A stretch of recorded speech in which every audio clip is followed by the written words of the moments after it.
Okay, so this is we're gonna do songs 70 to 61. This is what we got for you, and we're starting off with a guy from the 70s. This is a Canadian who's Italian, Canadian Italian, Gino Vannelli, and the song is Black Cars.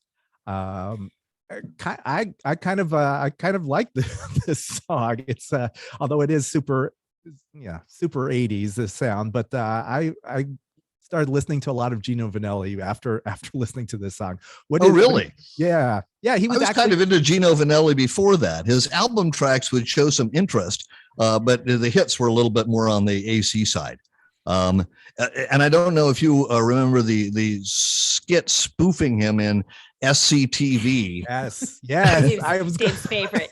That's one of my favorites. Eugene Levy. Yeah, each time he would turn around while singing "I Just Want to Stop," he'd have more Wolfman hair on him until the Wolfman hair had taken over the whole thing. Gino Vannelli sporting an afro like mine in his early days, but for Black Cars, he got a haircut. Yeah, that's true. And it was kind of, he's making a change. Gino Vannelli, one of the first white solo artists to be on Soul Train. Oh, really? Yeah, yeah. You can look that up on YouTube. His performance.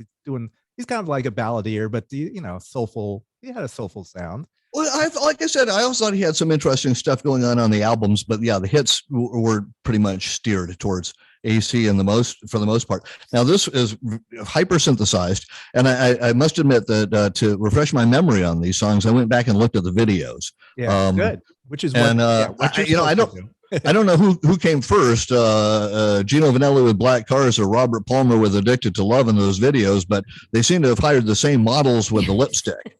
Yeah, so true. All I can see, Dave, your comment about Richard Marx. Now all I can see when I look at him is Richard Marx. Yeah.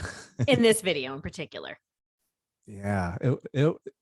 That hair and the, Yeah. 85 was a certain sound. I think a lot of bands and artists went for this, like keyboards and Dave just dropped out. Freeze Frame. That's a Jay Giles song, I believe. You dropped out for a sec, Dave. Oh, okay. Keyboard driven. Yes. Yeah. Did you like the sound, like 1985 type music? Were you into the pop music back then? Or was it still rock for you? Some of these songs that we are on the list I liked at the time and don't now. Some of them I liked and I still like. Some of them I didn't remember at all. In general, I preferred the alternative sound that Rick Carroll, who programmed KROQ, was doing just a few years earlier, when labels weren't necessarily making music for him and MTV. Yeah. And this seems like it's now at this point, it's starting to be a pop thing and they're targeting MTV, and that's okay. It was a great era and everything, but I found, say, XTC more interesting than Richard Marx personally. Yeah. Yeah. Or Gino Vannelli. Sorry, I meant Gino Vannelli. Or Gino Vannelli. Yeah, Richard Marx definitely wasn't, I don't believe was ever played on KROQ. Yeah, it's amazing that you would think like when you see Gino Vannelli, you wouldn't think KROQ, like, oh yeah, of course, 85. Yeah, they were playing him. Like it made it up. It made it up to number 70, which is crazy. Yeah, I know. It is amazing.